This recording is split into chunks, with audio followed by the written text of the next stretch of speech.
Good evening. Thank you for joining us. We welcome you.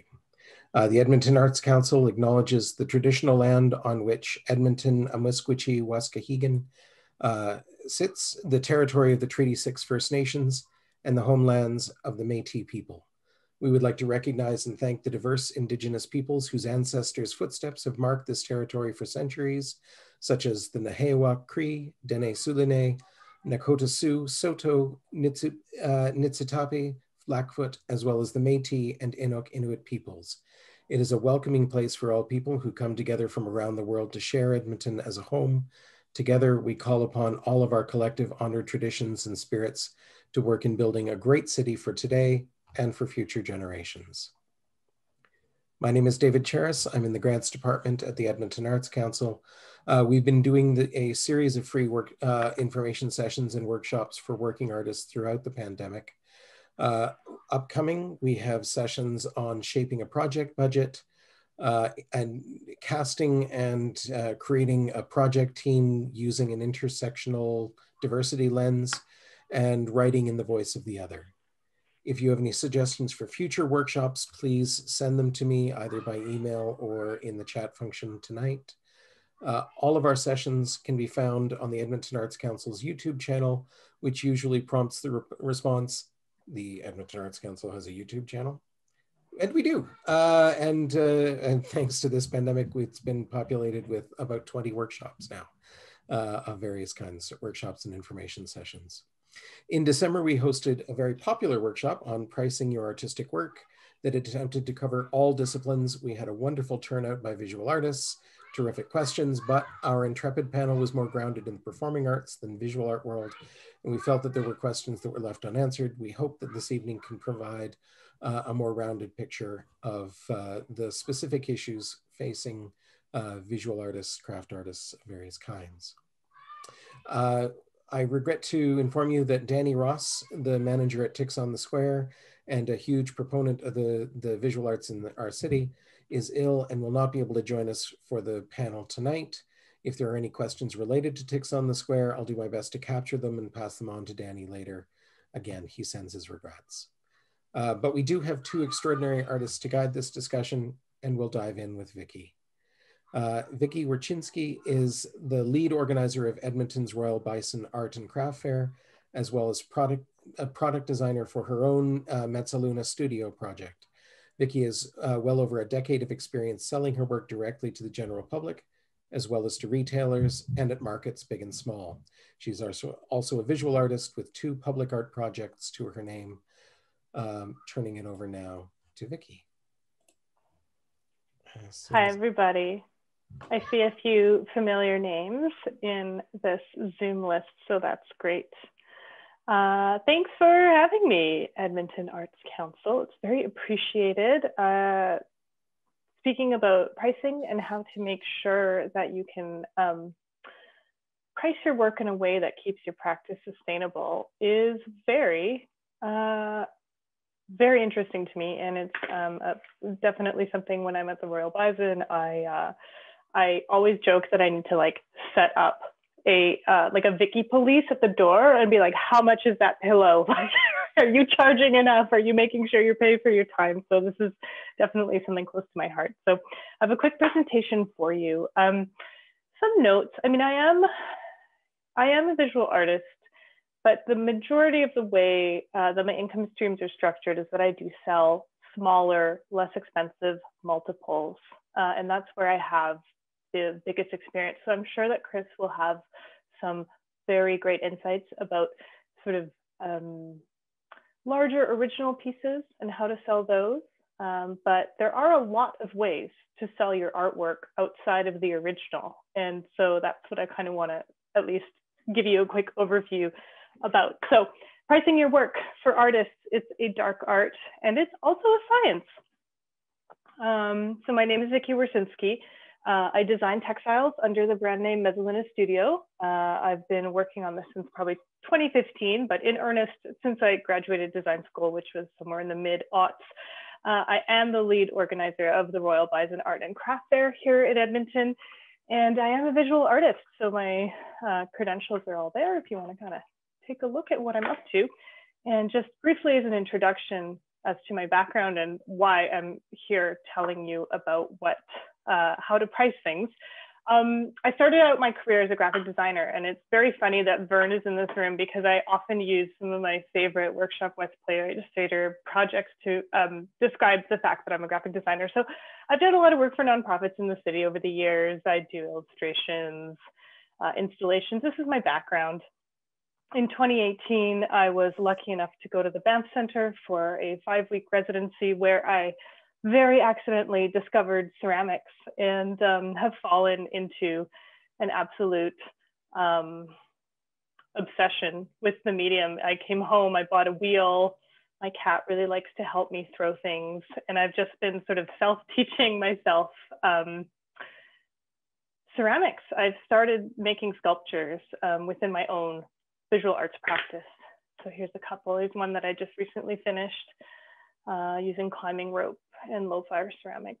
So that's my art side. I do design textiles. This is a significant portion of my income as a visual artist, as a creative.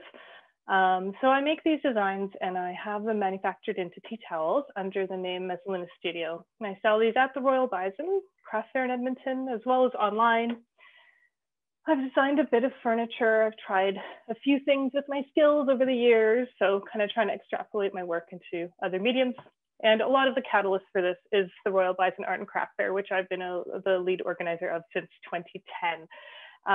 And this thing is a joy to run, and such a joy to see what, dozens of makers are up to every season. And, the fair allows a lot of vendors, a lot of artists and designers within the city and the region to, keep that gas in the tank for their practice, to earn the funds to keep their studios going in whatever way that looks like for them, and to show their work to an appreciative audience. Of course, we got pandemicked along with everybody else. We can't have 3,000 people in a building right now, and have not been able to for over a year. So we have gone online, and we just finished our spring sale this weekend online. I hope some of you took a browse. It was very successful. So, 10 years of working on these sorts of projects, and I have learned a thing or two about trying to survive as an artist and as a designer. And I know we're talking about pricing, but I think it would be amiss to not discuss a little bit about marketing, just generally. Making sales of your work takes two things. You need to have your work available to buy at a shop, an online shop, a physical shop, a craft council, a private gallery, however, it fits for your practice. But you also do need to market your work yourself. And in tandem with whatever a gallery might be helping you work, to sort of put out information about your work as well. But I just really don't want us to forget about the marketing aspect when it comes to pricing. So our first job as artists and practitioners of craft is to make the work. Of course it is. But the second part of that job is to make that work, to get that work into people's hands through some kind of marketing. And I don't have a Bachelor of Commerce. This is all sort of intuitive and things that I've done over 10 years that I found have worked over 10 years. And I try to make this really accessible to artists, because I feel like when we talk about marketing, people tend to shut down because it's not around, it's not specifically about making the work, it's about talking about the work. Probably to non-artists, right? So, you have to create the piece, you have to make the work, but you also have to plan its price. You have to keep track of time. You have to potentially consider making smaller multiples, right? And then you have to show and you have to sell that work. And part of that is pricing, of course, but it's important to create an audience and engage with them. So we do that by taking part in group exhibitions and sales. All of us have done this at one point or another. Personally, I post to Instagram regularly. Even if I don't have new images, I post a different crop of something I posted before. It keeps a conversation going with whatever audience I'm slowly building up, just by talking about my work over time.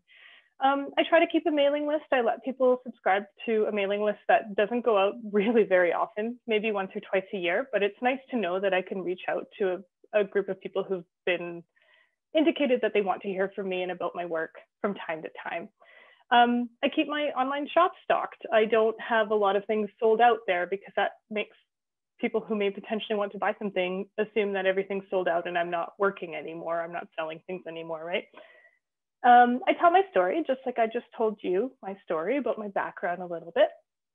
One of the biggest things that I've ever heard, or the biggest lesson that I've learned from selling my work at a craft fair for as many years as I have, is you got to show what you want to sell. You know, if it's a painting that you have, it's an original, you need to show it off. People need to know it exists, and you need to put your focus on that work. Great photographs always helps. And you just need to keep up that visual conversation with people. And by people, I mean your audience and your community, that you exist and that you're making the work. So when it comes to pricing, and I know everybody gets heebie-jeebies about pricing and business and all that kind of thing, especially when you're a studio artist, the newsflash here is that your art practice is a small business. It's many other things also, but in the context of this conversation, we write things off. It's tax time right now. We're all counting up what we spent on our studios, what our studios made. So I think it's worthwhile at times to have this mentality when you think about your art practice. It's important. A great quote I heard from Ella Lama, who's an independent illustrator and lady about Instagram. She has a series of great blog posts about sort of maximizing your studio practice and how to charge for things. And one of her quotes is really great. Art is extremely personal, and when you turn it into a business, you expose your art and yourself to factors you have never really had to think of before, like profitability, marketability, demand, inventory, etc. All of this is absolutely true. And I don't believe that you should be making art only because of the profitability of it, the marketability of it, demand, or else we wouldn't be making like weird, crazy things in our studios. That's a guarantee, right? But when you start thinking about selling multiples or engaging with commercial galleries, there are some factors that come into play where you need to consider these aspects within your pricing. It takes time to start selling your work. It's a long game. And in the meantime, there's other reasons why you want your work in stores and online. Essentially, it's good marketing. A customer walks through Ticks on the Square, and Ticks very graciously carries Mezzaluna Studio, my tea towels. And I don't expect somebody to buy something there, but if they come in to grab a card from, for a birthday present or something, they might notice them and remember them. And the next time they need a tea towel, they'll go back and buy one. So it's just good to exist a lot of different places. Considering pricing, my one big hope is that nobody underprices their work. And I know this is hard at the beginning. I know people who say, oh, it's just a piece of paper. It just took me a couple of hours on the weekend. Like, this isn't worth anything. And actually, your artwork is worth a lot. It's worth your time. It's worth the years you've put into it. It's worth the training. Underpricing is something we do for a few reasons. I think one of those reasons is to try and sell the piece. It's a little bit of a vicious cycle, because then you will always be building an audience that's only willing to pay a very small amount for your work, right? Charge what your work is worth or the market can bear, depending on the type of work it is. So in terms of craft, in terms of a mug, let's say, if you're a craft ceramicist and you sell mugs to make a living, if your favorite long-term ceramicist mugs are $48, somebody who's been doing ceramics for 10 years, 5 years, they've sold at all the markets, there's probably a reason they're that price. Likely it's the most that they found people will pay for the item. So when you're starting out, it's worth doing your research about who else is sort of selling a similar product to you in your region, in your market kind of thing, and borrow a price from them. There's usually a very good reason why they're that price. And if you find that price is too low, of course, charge more. If you think that price is too high, I would consider not lowering it to less, unless you really feel like your work doesn't kind of compare or something like that. But, you know, there's usually a reason for this. Get rid of my cat. You have to factor in wholesale or commission, wholesale costs or commission. So you have to be able to get paid decently when you're selling your work or commissioning your work to a gallery or a craft council shop or a you know, indie retailer that only does consignment. You have to be able to get paid decently out of half of the selling price. So if you can't, your option is to not offer these items to any store, and people can only, your customer base can only buy them from you. So, you know, and in that case, it's probably a good idea to have an online shop going, or, you know, in some way to get a message out to your audience that there's this very specific kind of work that isn't available for purchase through kind of regular channels like a store or a craft fair or something like that. You have to remember to make your price pay you back for things like credit card fees if you're selling online, commission fees if the store is taking a cut of your sale, shipping costs, especially if you're offering free shipping, which is a thing that is more and more common these days thanks to Amazon. But you know, I mean, I could talk about this for days, but essentially make sure you're getting paid back for these things. These are hard costs that your price needs to be able to kind of pay you back for. And then of course, your labor and your materials. So there's hard costs like materials, and there's labor, which is sort of ephemeral. There's hours of work spent. Sure, you can kind of try to figure out an hourly rate, but there's also kind of your thinking, your process of creating something that is probably beyond, you know, a couple hours of work or something like that. I'll go into that in the next slide, but in general, remember to get you paid back and then paid for, right? So there's the science of pricing. If you're selling to a gallery or retailer or on consignment, you know, make sure to charge for your time and material. So here's kind of two examples of something like a greeting card. So let's say you made a beautiful painting and you can't really sell the original, it's not going anywhere, but people really like it and they might want to buy it on a greeting card. This is very common. Artists often take their originals and turn them into multiple smaller, cheaper products that they can try to make back some of their, you know, try to make some profit off of their artwork in that way. So, you know, with a greeting card, let's say the greeting card costs 50 cents. They're approximate figures. I think they're pretty realistic. You know, you have to buy an envelope to go with the card. That's 30 cents. Often the card needs to be sleeved in plastic. That's another 8 to 10 cents.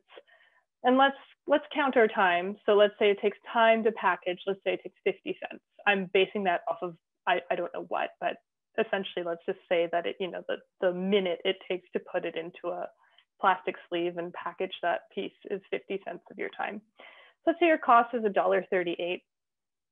If your card is $5, a retailer will buy it to you wholesale from you for $2.50, right?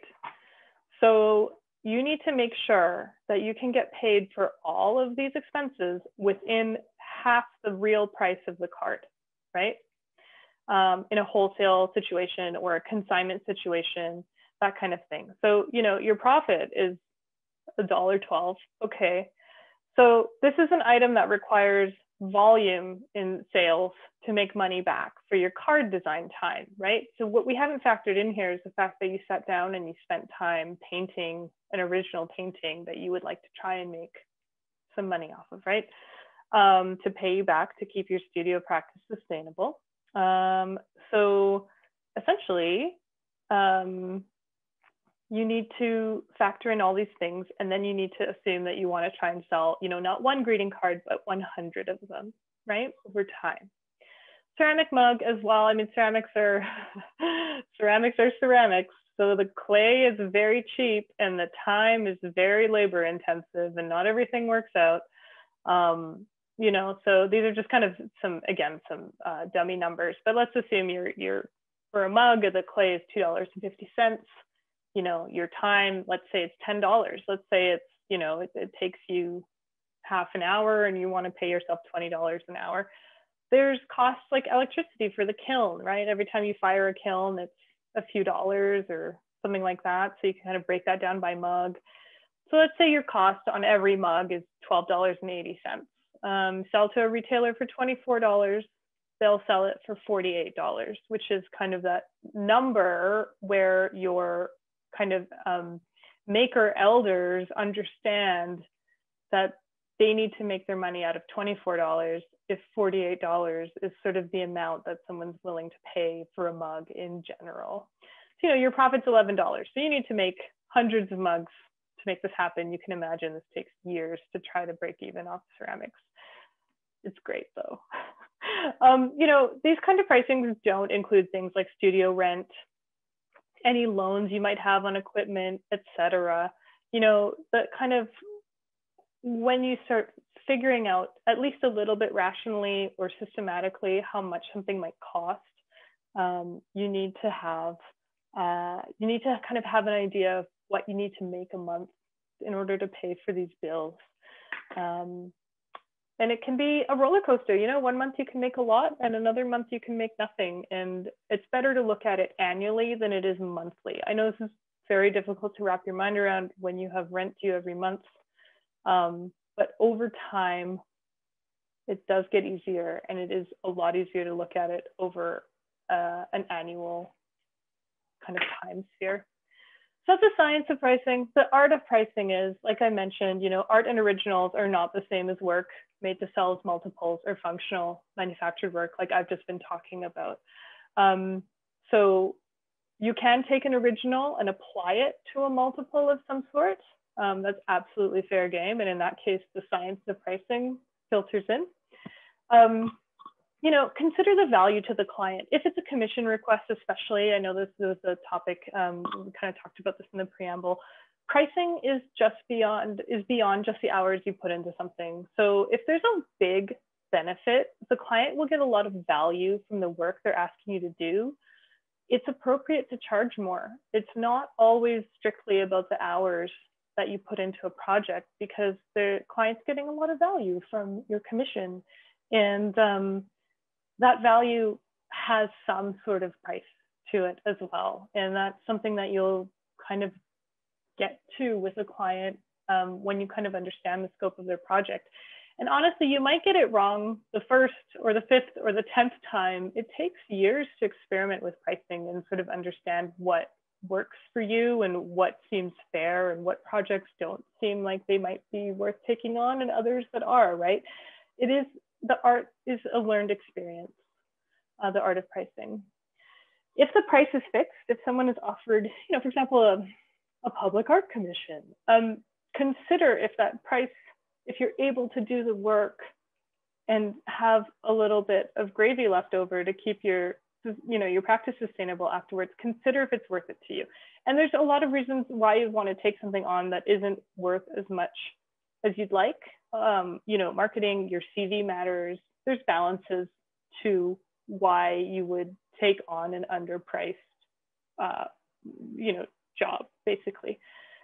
And the dark art of pricing is really that as much as we wish we all got to keep 100% of our sales price, there are costs beyond the price of actually making something that are part of the retail price. So my big motto is just try to stay sustainable. You'll learn over time what's worth it or not. And it's not always worth it to charge the most, but it's never worth it to charge the least. So that's it. That's my spiel. If you have any questions, I don't know, we could put them in the chat box, or we could ask, I don't know, David, whichever you would prefer, but if we got to the Q&A, if you had questions now, you could probably drop them in the chat box and we can get to them later. So yeah, again, these are my social media handles.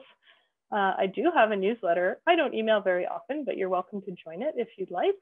And that's it. Thanks for listening.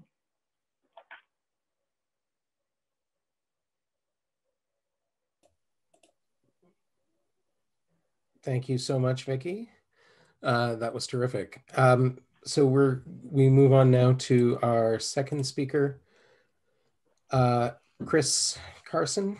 With undergraduate degrees completed at the University of Alberta and an MFA in painting from UBC, Chris W. Carson is both a professional visual artist and an arts administrator. His career includes exhibitions at public artist-run and commercial galleries throughout Alberta. His artwork is currently exploring monsters, martyrs, and himself. As an administrator, Carson works for commercial and public art galleries, a professional arts organization, and 2 provincial art service organizations. Since August of 2010, Chris has been the executive director of CARFAC Alberta. Please welcome Chris W. Carson. Thank you very much. I'm going to be sharing my screen as well. So we just share it now. Here we go. Play from start. Okay. Okay. So this is just, thank you very much, Vikki. This was actually, I'm going to say, share some of the same points. I mean, don't ever underprice. And there is a science and an art to this whole idea of how to price your artwork. I'm going to share with you kind of like 3 methods of kind of pricing work. So the first question that I really ask, because everybody's coming at this in a different way. So why do you make art?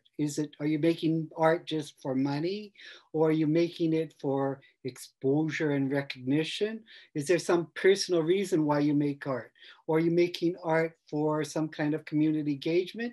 Or is it some sort of combination of all 4? Now, it's when you start to answer these questions, we can figure out how to price your work. Do you really want to make money? Do you desire exposure and recognition? Or do you make art for personal reasons or for community engagement? So this is going to determine how you begin to price your work. Okay, so we're going to consider 3 real options today, and one is going to be based on the idea of time, materials, and the marketplace. The second one is going to be a weighted factor based on size and demand for your work. And a third is going to be a complete business model to determine pricing. So let's start with time, materials, and market. So the first question you ask yourself is, how much money did it cost to make? The cost of the materials.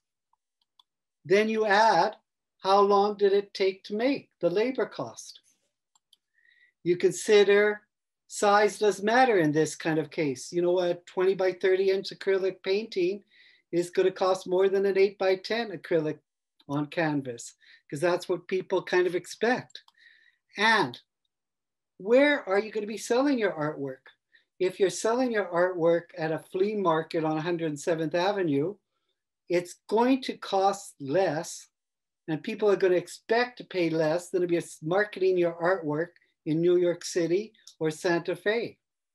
So consider always the target market. Where are you planning to sell your work? But then you have this big thing, which is a reality check. So the reality check is, are you being realistic with your price? You have to begin to compare yourself with others at your level of expertise, the quality, and the size. So this is what a kind of gallery might tell you to do. It'll say something like, start with low prices and move your prices up as demand increases. But what we find with art is not like selling widgets. Always consider what you want in your career. Return to the very first question on why you make the art. And it could be this kind of combination. You're making art definitely for money, but you're also doing it for kind of ideas of exposure and recognition, but you also are doing it for personal reasons and maybe community engagement. And the thing about art is not like selling widgets. We're no longer in that kind of marketplace where there's set prices for everything. We can go and buy a chocolate bar for 82 cents at Dollarama, or if we went to your 7-Eleven store, we might be paying $1.55 or $1.85 for the same thing. There's no direct correlation that everything is exactly the same in all parts of the world, even though as artists, we try to do that. Okay, so what's important to do? It's important to always track your sales. You maintain your records. You monitor all your costs. You keep an inventory. You watch the market. You review your progress annually, and you vary prices accordingly. So that's just kind of one way where you're just basing your pricing on time, labor, and the cost of the materials. But another way we sometimes decide price for artwork is we base it on the size and the demand. So models for painting and flat artworks like prints, we can kind of do formulas for things like we add the width in inches by the height, and you times it by a factor equals a number that would kind of tell us to be consistent what we're selling things at. So it's determined by a price of similar sized work on the market. So this, like Vikki suggests, that you kind of look at what other people are marketing similar work and trying to sell it for. Like for visual arts, you always check about the expertise and the level that you're at. So in other words, an artist who is just emerging and just selling their pieces would probably not try to sell it at the same price as somebody who's been practicing for 40 years, because there is a kind of different stages of your life, and you probably wouldn't expect, you know, somebody to start out and start charging what somebody who's built their career for 40 years is charging. So we have to check what's created by artists at your level of experience and sold through similar channels. As we suggested before, if you're selling your work at a flea market, people are going to expect to sell it, to buy it for a lot cheaper than if they go into an exclusive gallery. So check where you're selling your work. Okay, so determine a base point for initial weighting factor. This is based on price of your existing sales for similar works. Again, your cost of materials and the points mentioned in the previous slides. And the whole way that weighted factors work is you plan on increasing your factor over the period of time. So you begin with selling 8 by 10 canvas for maybe $200 with the idea that after a year, you might be able to put it up to $250 and then to $300 and maybe in 10 years to $400. And so you consider the following. You consider inflation. If your works are actually selling at that initial price, like at $200, well, then you can say if they're selling there, maybe the market will not react badly if I start selling it at $250. And what are the market trends? So you have to always look at those sorts of things. Okay, so this is just some example, okay? So dealing with, say, a 24 by 36 inch canvas would be, if you just use a factor of 1, that would be $60. If you use the factor of 3, $180. A factor of 10 would be $600. So what artists use is we have different factors for different things. Like I probably would sell maybe my prints or glycé prints or something at a lower factor than, say, an original piece of art. So say 60 by 1 might be for reproduction or something like that. 60 by 4 or something, $240 might be for a work on paper. But if I was doing, say, a work on canvas, I might go 60 by 10 and try to sell it at $600, or 60 by 20 and try to sell it for $1,200. That's the wrong number here. Okay, so it's always important to track your sales, to maintain records, to monitor your costs, to keep an inventory, to watch the market, review your progress annually, and vary your prices accordingly. So there is a science, there's an art to this pricing thing. So if you use things like factors, it's with the idea that you're developing a certain kind of consistency in the marketplace. So people know that if they're buying a 8 by 10 inch work of art on canvas by, say, myself, C.W. Carson or something, it would be maybe $250. And that would be $250 whether I'm selling it on my website, and it would be $250 whether I'm selling it on my to a gallery where they're taking 50%. Sorry about that. So the one thing is consistency in pricing is very important for an artist.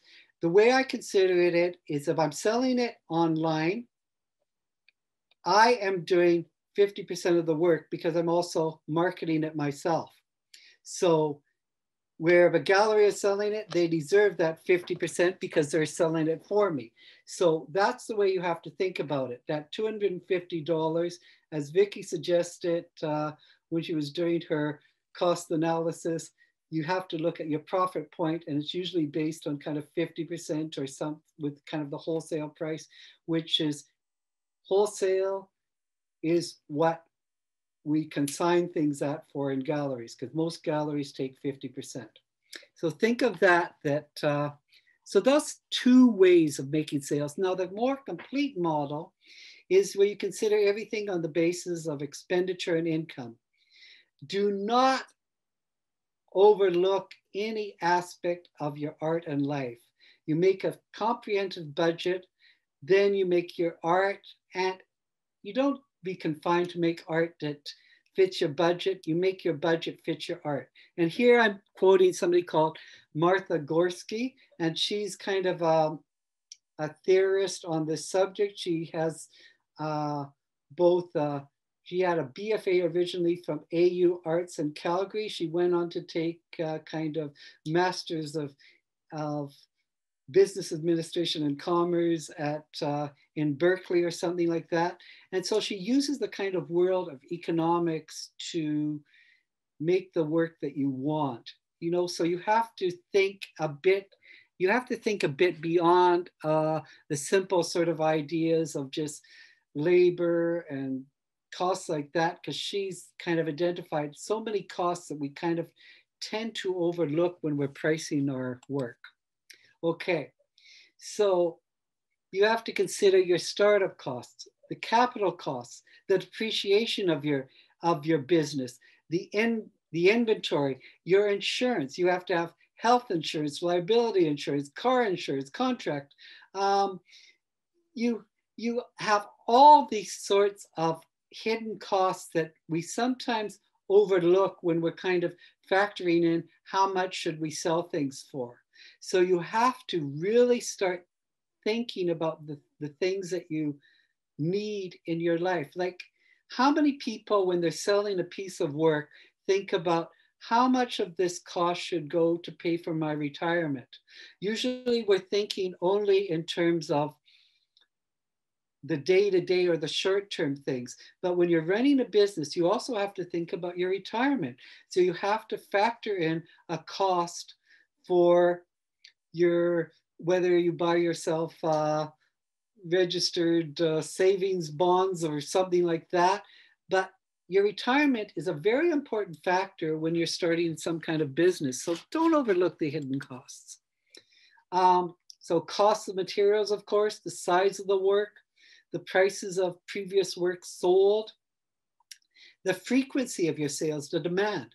You have to really check, is there a demand out there for your work? What will the market support?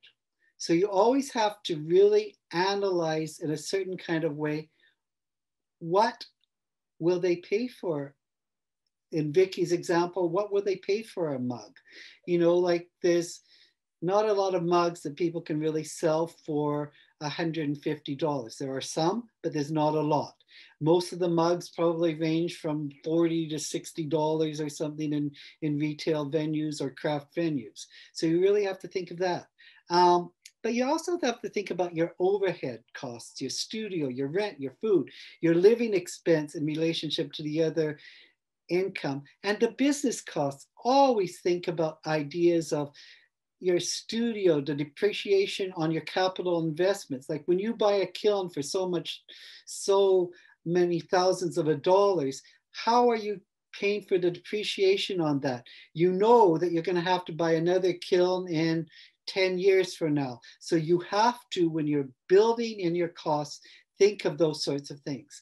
Markup, savings. So you have to think about your profit, your savings, your kids. Emergency expenses. What happens when you need to get dental surgery? Who's going to pay for that? You have to build all these costs into when you're pricing your artwork. Okay, so now you have to think about this as a kind of collective. It's all interwoven into this huge sort of thing, okay? So don't confine yourself to what you did previously. You have to think about the future. So what can be sustainable if you want to really be a practicing artist and make money from your career? So always consider what other artists sell and at what price points, scope, the size and everything like that. Really begin to understand the value or the potential value of your work. And consider the experiences of these and other artists and the number of the works sold and the number of works that you have in collections in determining the prices that you can charge in the future. Okay. Well, that's kind of it. So that's kind of like three brief ways that we're dealing with on kind of how to sell your work, how to price your work, and some of the points that we're going into. We're going to be welcoming your questions. Is really think of, first of all, why are you doing this? Are you doing this just for the money? Are you doing this for a combination between money and exposure and recognition? Are you doing art for personal reasons? Art is totally unlike any other career choice. So it's not as easy as selling widgets. There's often a bit of complication that is involved here. That's really all for now. I welcome some questions that Vikki and I will be answering as they come in. All right. Thank you both so much. That was fantastic. I've been scribbling furiously as we go. I'm going to speak on behalf of some of the questions that have come in on the chat. But if I in any way misrepresent the question, feel free to jump in and restate it yourself. Adam asks if there are any guidance you can offer on pricing video work or a video installation in a gallery context, a gallery submission. I could probably start that one with, okay, there's some collectors who collect videos and things like that. It's a very small little market and stuff like that. But when you consider who is buying a video installation or something like that, it's usually galleries or a few really big collectors. And so I would never underprice anything like that at all. Your niche market is very committed to buying that sort of work. So if they're interested, they will probably pay the money for it. Sometimes people really discover, you know, when you're selling crafts or something like that, a good strategy is almost to increase your price rather than lower your price, and you're probably going to make more money. You're not going to sell 1 million video installations in a year. So make sure that you are getting a really good amount of money out of it. Otherwise, I don't really think it's worthwhile. Thank you. Vikki, do you have anything to add to that? That is so far out of my department, Chris. I think you're I think your advice sounded very sound. Yeah, I mean, honestly, I really like what you said about making, understanding why you're making the work. That's really great advice. And I think when you realize that you've started making art as a personal venture for your own personal joy and satisfaction, there is a bridge you cross when it starts becoming about, well, I need to pay back my, the costs of my brushes and my paint, and kind of deciding whether this is a hobby or a hobby. I don't mean to make it sound like it's not, a practice, even though you only do it in the evenings or the weekends. It is absolutely. But when you start looking at it more as at least a side hustle,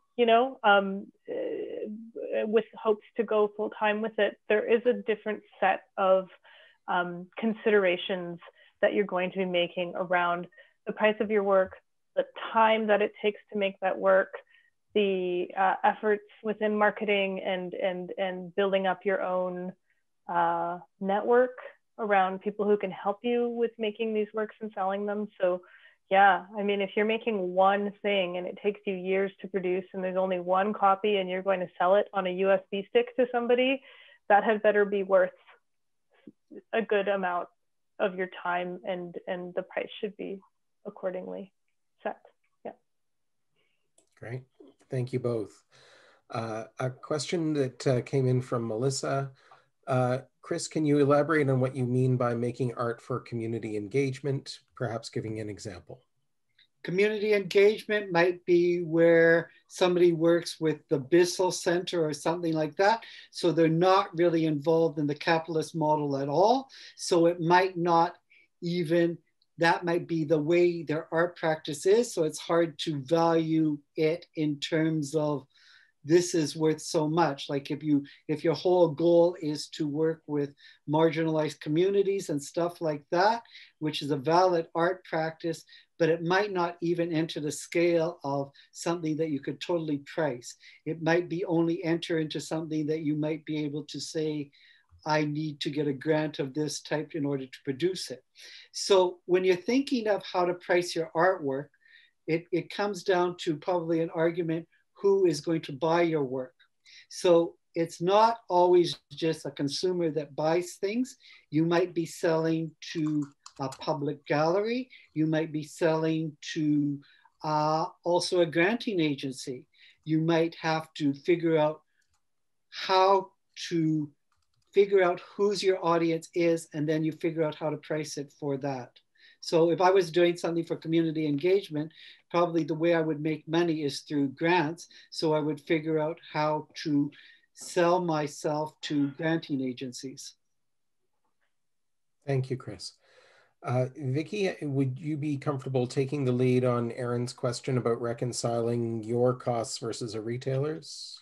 Yeah, so Erin asked, one of the elements I've struggled with is reconciling how much a retailer is making compared to my profit. Any tips?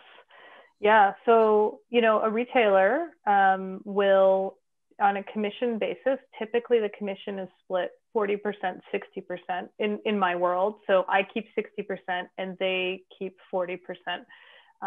If they buy wholesale, it's 50-50, but they pay upfront. I don't sort of, they make a big order upfront and they get it all at once and goodbye. I love wholesale compared to consignment for that reason. I know I get a little more money through consignment, but it's more of it's something I've stopped doing. Retailers have huge costs as well. They're not just pocketing your 40% and not doing anything with it.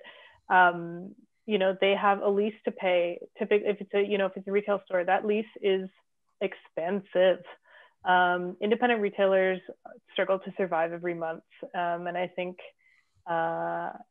the cost involved in them running their business, labor, their staff staying open 7 days a week, And the fact that you don't have to market or inconvenience yourself by doing all that work yourself, you just drop off your work or mail them a parcel and get paid for an order, is the reason why you pay them the commission rate that they do. I would say most retailers realize probably 15% of that is profit if they're lucky. You know, I don't think in the kind of the wholesaler sort of, you know, artist and retailer situation, this may be different for galleries, but in terms of the world where I live in, where, you know, a store in Toronto emails me and says, we love your work, we'd like, you know, 25 tea towels. And I say, great, you know, and I mail them for half the price and they send me an e-transfer. In that world, I think we're both taking a risk on each other, and both of us are not making as much as we'd like. So, you know, these are very traditional price breakdowns that have worked a long time. I think the internet and the pandemic have disrupted this somewhat. It's strange. I mean, the Royal Bison functions online as a retailer. We have to charge a commission rate. It's actually surprising how much more time and effort it is to be online than it is to run an in-person craft fair. It's shocking. And, you know, we do a lot of work for the commission that we charge our vendors, you know, and we've sort of done a lot of work around explaining why we charge what we charge. You know, anywhere from the 3 days of straight accounting that I'm buried in right now to make sure vendors get paid, you know, the app fees, we've paid for theme updates, all this stuff that we would have never had to think about in a different world as well. So I think if it's hard to reconcile the commission rates that you're being charged to work with a retailer, I think it could be worth it to reach out to the retailer and ask them to sort of give you some education on that.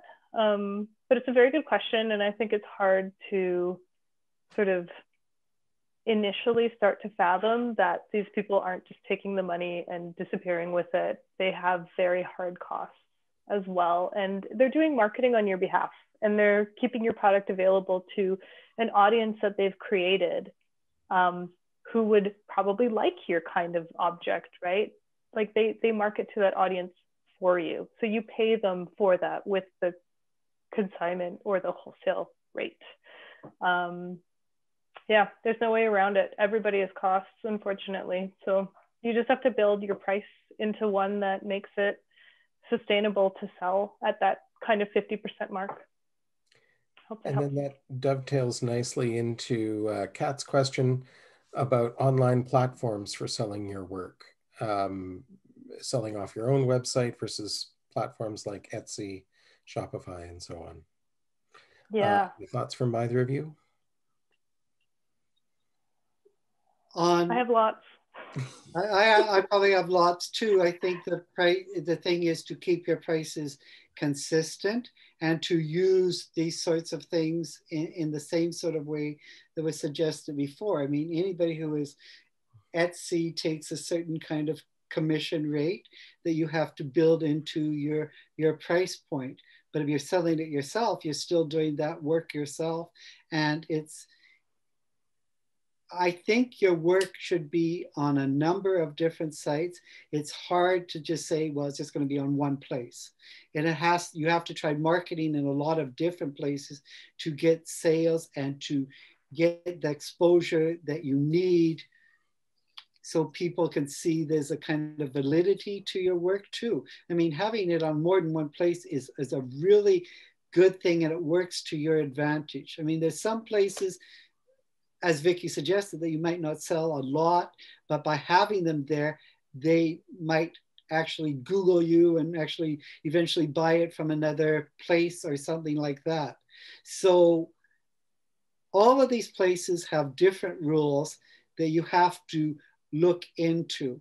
And, you know, with certain of the sites where, you know, with so much in craft and things like that,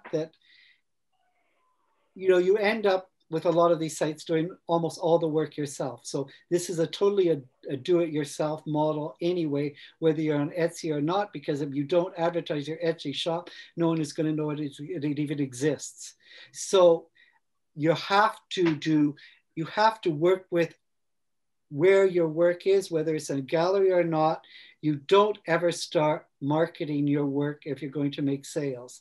An artist, that we deal with artists, they say marketing is probably 75% of the time, and the actual creating of the work is around 25%.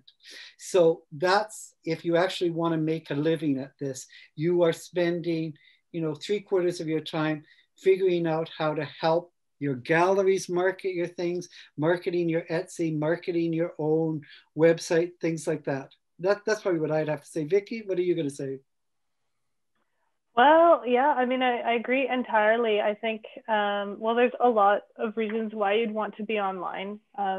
One of the biggest ones sort of financially is that you get to keep almost the entire majority of your sale price if you sell something online directly to a customer. Getting those sales takes marketing. Yeah, you can't just set up a website and walk away from it. Shopify, Etsy, whatever, you do need to build a audience through kind of a longer period of time to guide them to those websites. They're not going to look at it. Like if you build it, you need to also make them sort of come to it. I have a whole presentation about this I did for the Manitoba Craft Council recently. But yeah, so, key things there are, start that newsletter, kind of get people to sign up to it, have a social media account, make sure that you're posting to it, find any way that you can directly create your audience, right? Anytime you're showing, let's say you're showing at Art Walk in Edmonton in the summer, make sure that you have a little piece of paper out that says email newsletter, or like get people to leave you your emails, things like that. Over time, I used to not really kind of understand the power of this, but after 10 years, it's very worthwhile to have collected all these kind of interested audience members' email addresses. It's nice to have a conversation. It's nice to know you've built up a community. And, every once in a while, they do think of you and they buy some things. So it is that kind of continuing conversation marketing piece. If you're going to sell directly, it does work. Often it can be very successful and you get to keep a lot of your sale price. But again, the reason that kind of consignment fee is there when you're working with a gallery is that they do a lot of this work yourself. So it's not for everyone. It's a big commitment to sell directly. You could kind of list a few things to exist in these spheres, but also focus on gallery. I mean, the more kind of income streams you have, the more places your work is available to purchase, the better. As long as the prices are equivalent everywhere and you're not undercutting your gallery when you're selling directly, right? Like that kind of thing. Everybody will be happy. And unless a gallery, I think, specifically prohibits you from selling the work elsewhere, which is something you may have in an exclusivity contract, I say go for it. Like Etsy's great. I love Etsy. It's has its built-in audience. So Etsy has, since 2006, built up an audience of North American and European customers, essentially, who are looking for authentic, interesting, quirky, different work. And there was a time when Etsy was like maybe not the best thing to be on. I think somewhere around 2010, there was a blog called the Regretsy, where like, everybody talked about, the awful sweaters and crocheted things they could find on Etsy. They have done a very good job about cleaning up the quality in the website. They have a Designers of the Year award now. Craft Council members, Adrian Martinez won it this year from Calgary. They're woodworkers who work with skateboarding. They won it globally. So I really think that Etsy is worth looking at for prints, less expensive artwork, ceramics, any kind of multiples. It's a great spot. Shopify is really great because you can stay in it builds you your own website as well as a store. It's very powerful. Shopify is incredibly powerful system. I'm a huge fan of it. Might be overkill for you too. It's kind of expensive. Like Squarespace is great to start your own website and have a little online shop as well. again, the online shop is not always to make sales. You know, if you have somebody say, go to my website, you know, when you go to somebody's website, often you click on their shop. You just want to see what they have, what their things are, how much they cost. So it is a marketing component. There's a marketing component to having an online shop that may not immediately pay out to sales, but over time it very well could, right? But it is a commitment. So you can just work up slowly to it. Yeah, statue art, that's a very good one that I have not interacted myself with, but I have in my network several designers who have put up their work there, and an artist, and have kind of received illustration contracts and things. I think art directors and gallerists do look at it. So, I mean, however much effort you want to put into being a lot of different places, it will typically pay off over time. It's all exposure. Right. And don't forget Instagram too. Oh, you know, Instagram is the thing. Yes. Instagram 100%. Is a thing, and that's where most people are marketing everything. That's where curators go. That's where everybody is kind of going. Instagram, they say, is almost replacing the use of a website in a way for right now. Yeah, the home on the internet, I think I agree. I don't even look people up on Google when I want to see their work anymore. I type their names into Instagram first. It's just a force of habit at this point. Yeah. So yeah, having an Instagram account, it's just your calling card. You just need to post pictures of your work and go back to your studio. It isn't something you have to post to 15 times a day and you could, but there's, you know, other things to do in life. So it's a calling card, it's a business card. I think any visual artist these days would do, who is trying to market and promote their work in any kind of way, would do well to go and get an Instagram handle like tonight. Yeah. Okay. Melissa is talking about price increases.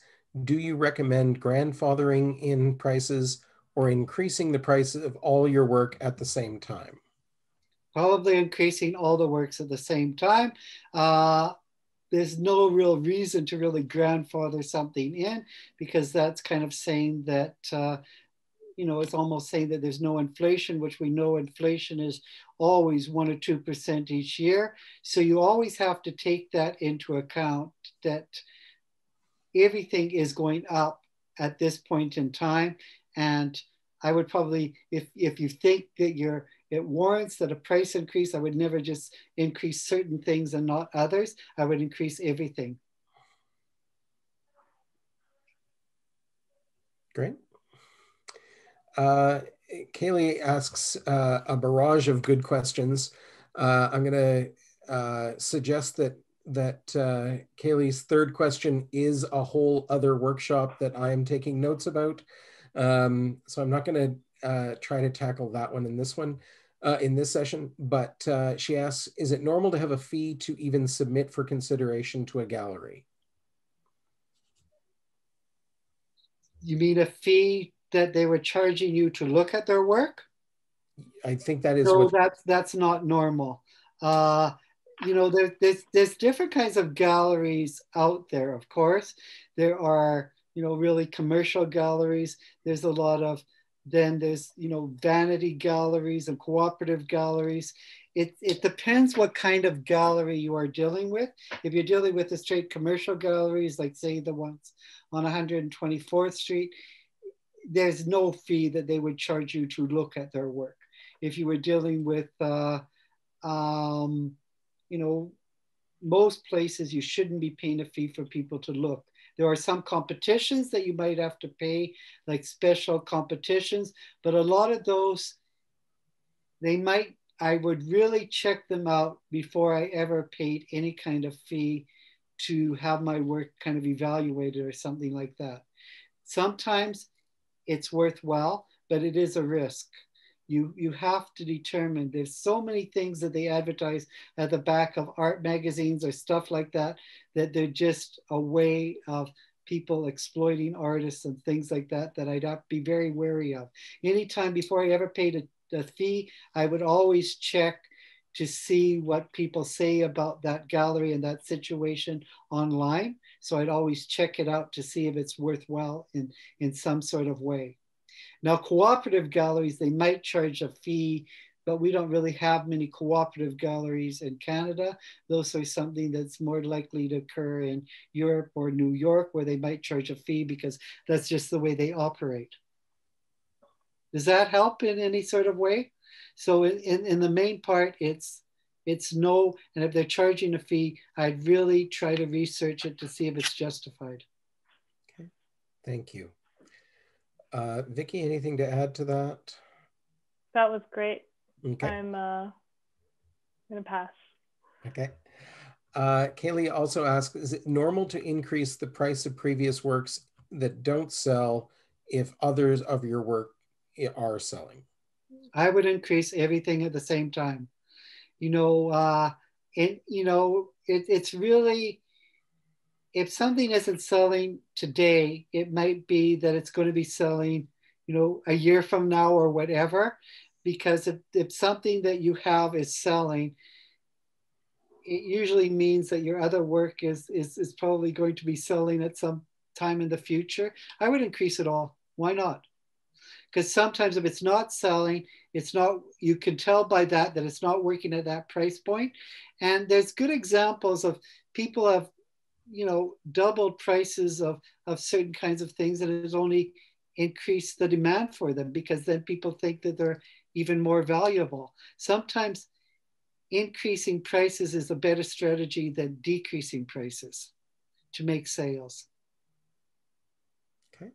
Yeah, it's counterintuitive, but I definitely agree. It's interesting when you raise the price on something, sometimes people pay attention to it more. I think work kind of moves in and out of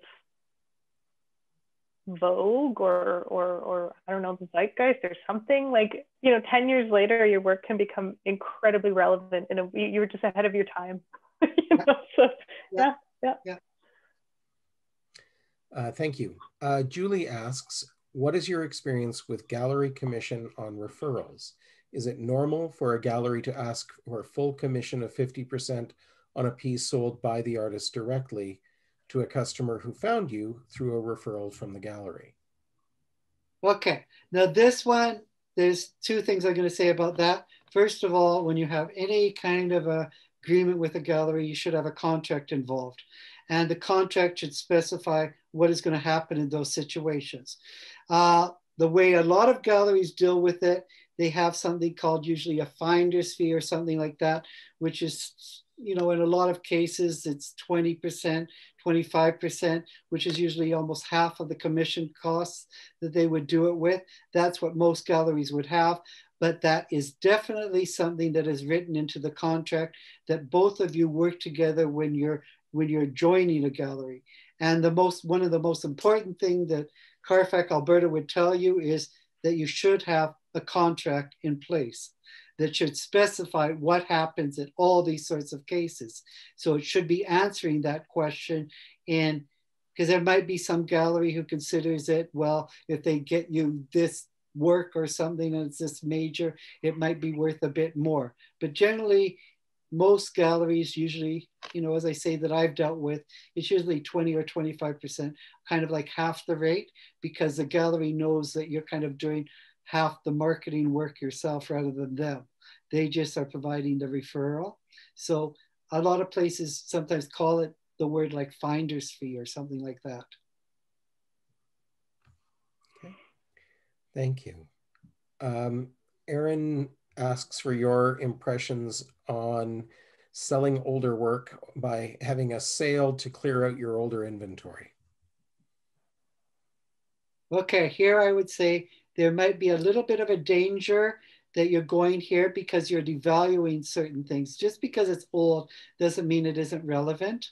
So I'd be really cautious about how you go about doing this. It sometimes devalues the whole sector in a certain kind of way by all of a sudden saying, 20 or 50% off this work.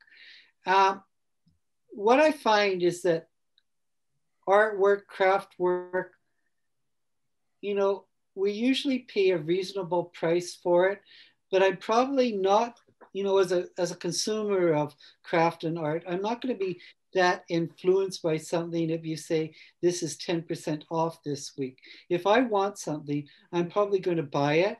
And so this is where the selling of arts and crafts is very different than selling a car, because we probably, when we're buying a car, we probably are going to be going around and trying to save $1,000. But first of all, your work is not like a car because you're the only one who's selling it. So if they really like your clay mug or something like that, they're probably not going to quibble over 5%. That's what I really find. That's my experience anyway. Vikki, what are your experiences? Yeah, I mean, I think when you're dealing with sort of large originals and visual art, I entirely agree. It is rarely, if ever, worth decreasing the price of the work. When you're dealing in kind of season, like with Mezzaluna Studio, I design season by season. I typically design kind of a new collection twice a year. So I only print limited runs, and sometimes there's, like I have 20 cards of a certain design left over. Sure, I'll put those in the sale section. It's the end of the season. I typically don't have any kind of issue around that. It's more about clearing it out of my studio so there's room for new things than anything else. So I think it depends on what kind of product you're working with and sort of the reasons for decreasing the work. But again, like, don't, if you put a couple cards on sale, if you have 30 cards total and you say, oh, everything's 10% off this week, there can be a law of diminishing returns. Like what I've discovered is anytime I do, for example, things only typically go on sale with Mezzaluna Studio on Boxing Day sometimes. And honestly, I find that people just aren't looking. I don't have an audience that is just looking for deals. Like this isn't, Walmart or something, right? Like they would like some quality work and they want to support an independent designer.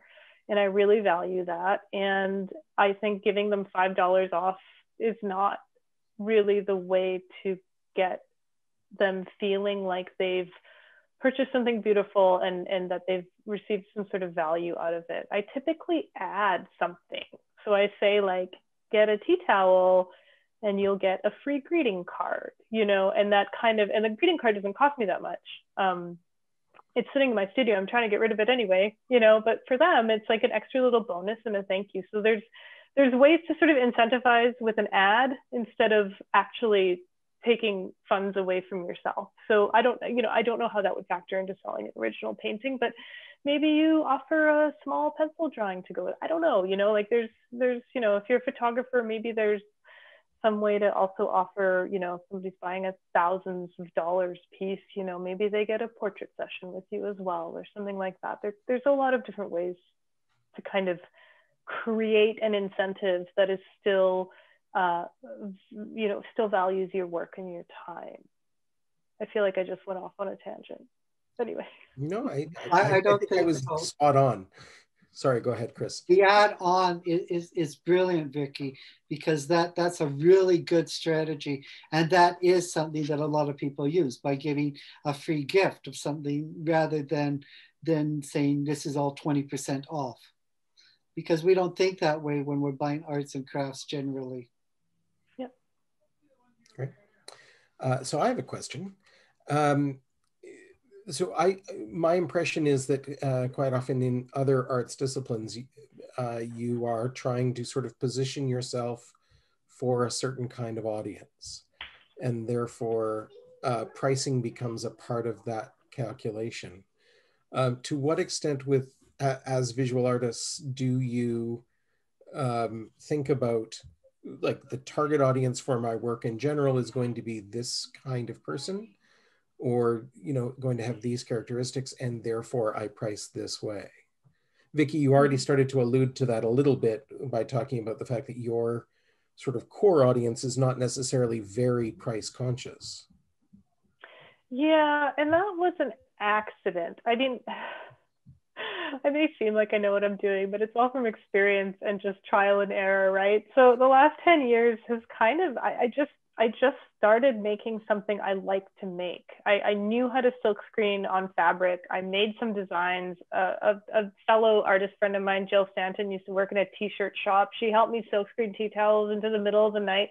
I took them to a craft fair and they sold out. This is literally how 10 years later I am, you know, I have a line of textiles, right? So it's important to know that you can start from kind of scratch in knowledge and kind of go, you know, go forward with it. And oh my gosh, I lost my train of thought, David. Help me out. The last portion of your question. So just, well, I think you were saying that regardless of how you may have stumbled into. Yes.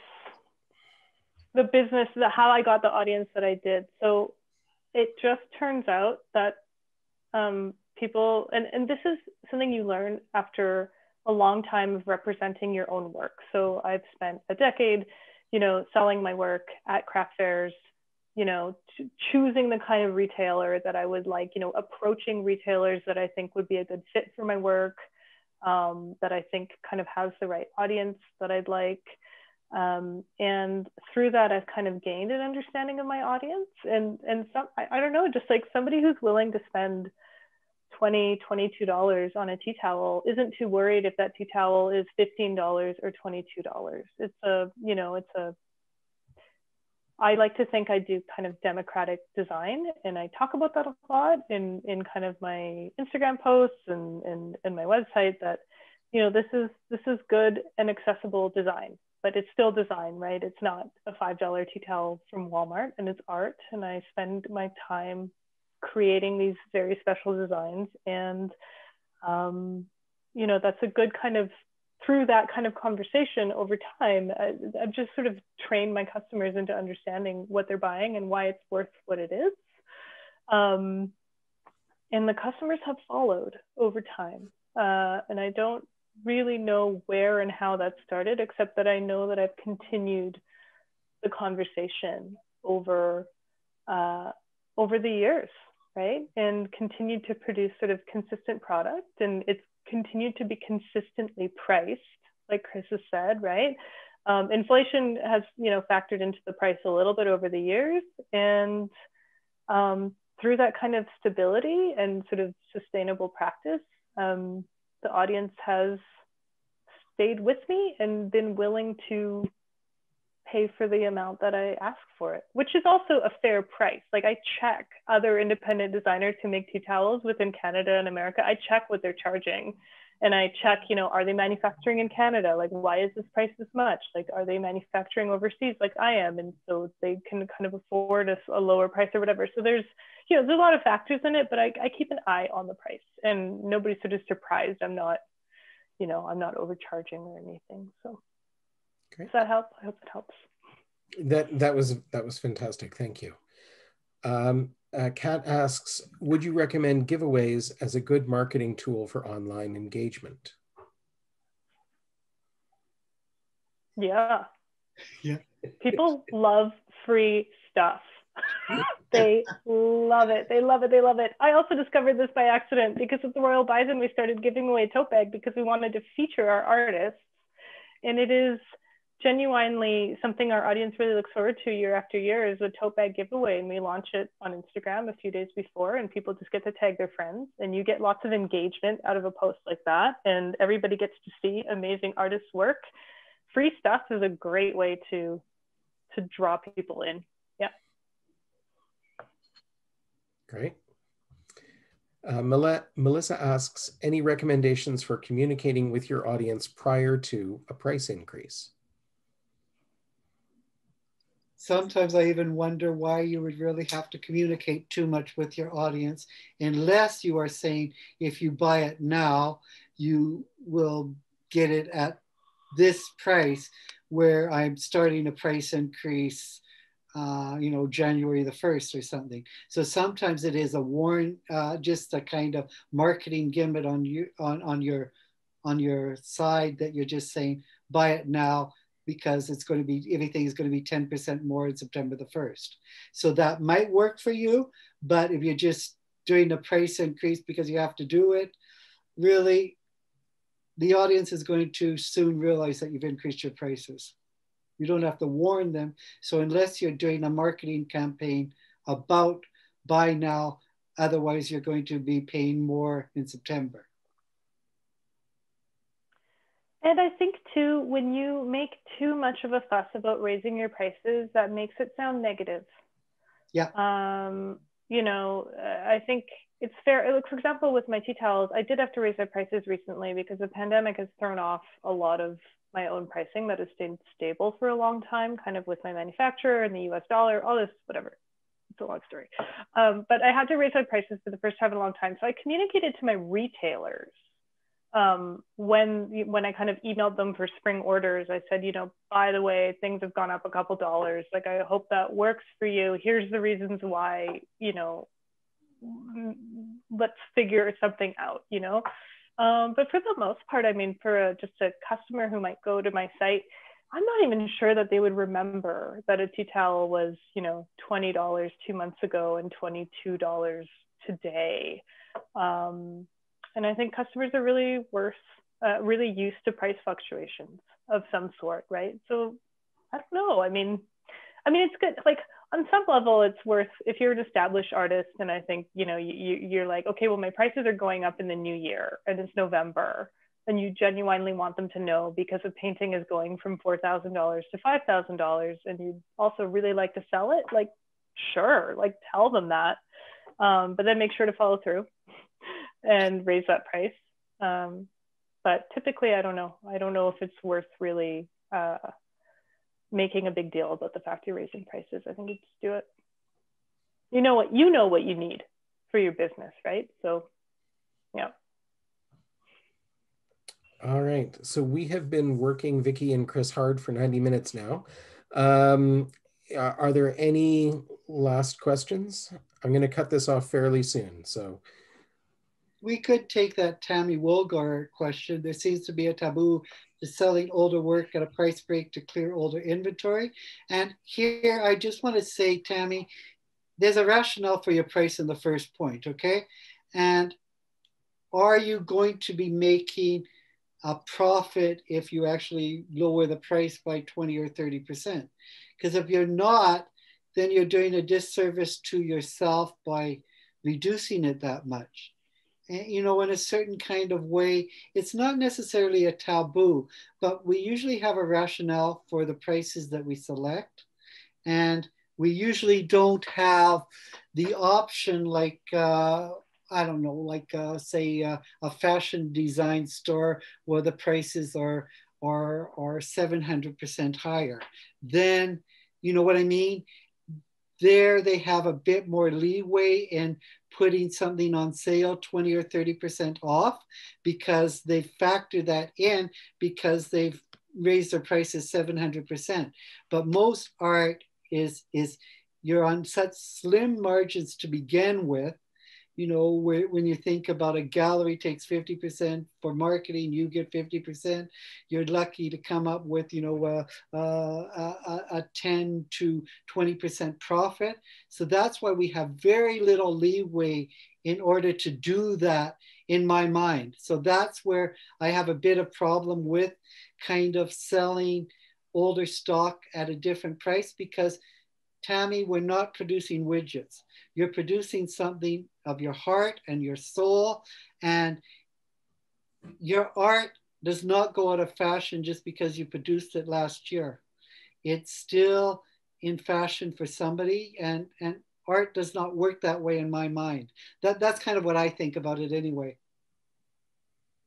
I agree entirely. And I think, you know, as an independent creative of any stripe, artist, designer, maker, you know, craft artist, you have a different category of product than we as consumers are used to sort of seeing in store. We're used to seeing like things go on sale. Those things were so cheaply made, you know, and unthoughtfully, you know, stores have huge margins to play with. You don't. And I think there's kind of this, you have to train your customer into what to expect. I read about this, and I think it really rings true recently. Like, you know, Apple, their products basically never go on sale, or they do for like a week somewhere. And people just know over years that there will never be a sale with Apple, and they just keep buying these things because they need them, right? And I mean, I guess I would argue you need a ceramic mug as much as you need an Apple laptop. You know, and just if things never go on sale, people will not think to ask. And we, as people in kind of a capitalist society that we live in, are very used to kind of products having sort of a variety of prices, but that's only because a retailer has created that for you, created that feeling, and over years and through our lifetimes. And like Chris says, like art and craft art and high-end good design do not fall into those categories, and don't feel the pressure like you should. I used to really pressure myself for Black Friday sales. I used to be like, okay, well, I have to mark everything down and try to play this big game. And a few years ago, I threw up my hands and I said, no, I'm a one-person solo studio. I have margins I need to keep to kind of keep my studio practice sustainable. And I wrote all my customers in my newsletter and I said, I'm sorry, I can't play this game. You know, here, like, I very much appreciate your support as an independent person, and I don't think I lost any sales. So ask for what you're worth and don't feel the pressure to charge less. It's the sales will come in the way that you want them to. It just could take more time. Don't cave into the pressure of selling quickly. Bravo. And one other thing I'll just say on that, Black Friday, what does Apple do on Black Friday? They give an add-on. They never give a discount. Yeah. They just, sometimes they give, you know, free, you know, some kind of add-on where every place else is giving 30 or 40% off. They're just giving a kind of add-on bonus. Sometimes like that, artists might be able to do that on Black Friday. Like as Vikki suggested, you buy a mug, you on Black Friday, I'll give you a greeting card. Yep. Yep. Okay. I'm going to take one last question from Julie. Do you have any book recommendations for artists needing insights on running their own business? Who's going first? Julie, nothing comes to my mind right off the bat, but I'll just tell you, if you ever have any questions that you want, I mean, you can just write me and I'll just put in my email address, and I'll happy to look something up for you on anything like that. But nothing really comes to my mind, right? Just one book. There's a number of, you know, interesting enough books, but they're not just usually about just pricing. But I'd be happy to, you know, answer any questions if you have something after as well. I have a few that I've come across. I'm going to put them in the chat. So there's one called Art/Work that I came across last year. It's basically a textbook on how to be a gallery artist. It is available in audiobook, which I actually found kind of interesting as I was working in the studio. And there's two books that I've kind of held near and dear and helped me figure out my life as an independent designer selling work. One is called Art, Incorporated. It's by Lisa Congdon, who's a huge illustrator who's built her own audience over the years by telling her story. It's really remarkable. And the other is Craft, Incorporated. I think it's by Meg Iasco. If you Google the title, it'll come up. Both have really digestible tips and tricks and kind of a lot of things that I've been talking to you about. There's quite a few books out there that can help you out with that. Check them out of the library. Don't spend money on them. Absorb the knowledge. Try things. Takes years, but it's worth it. Gorgeous. I don't think we can. I think we've got a terrific coda there for tonight's session. One of the things that we like to do at these sessions, for anyone who is willing and comfortable in doing so, please turn your cameras on, please turn your mics on. I'd like to have all of us join in a round of applause for our panelists. We'll blow out the sound system and drop the quality down to 0, but I don't care. It's just wonderful to actually see people after all this time. I'm just gonna take Spotlight's off. So you may be able to see everybody if you're in gallery view. Please join me in a round of applause for our fabulous panelists tonight.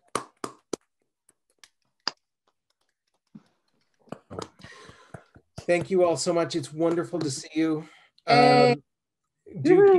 Do keep watching for other sessions. I've been taking notes for ideas on this as well. Chris and Vikki, thank you so much. This was invaluable for so many. Thank you, Vikki. I really enjoyed listening to what you had to say. Wow, it was amazing. Ditto, Chris. I think we learned from each other. It was great. I learned a thing or two. I really enjoyed this kind of discussion, and it was really, I really had fun. Yeah, I love the question and answer too, instead of like an hour-long presentation. Just like, I love taking questions from people, so that was great. Thank you for having me, David, and the Edmonton Arts Council. Very appreciated. All right. Thank you all so much, and have a wonderful evening. Thank you. Thank you. Bye. Thanks.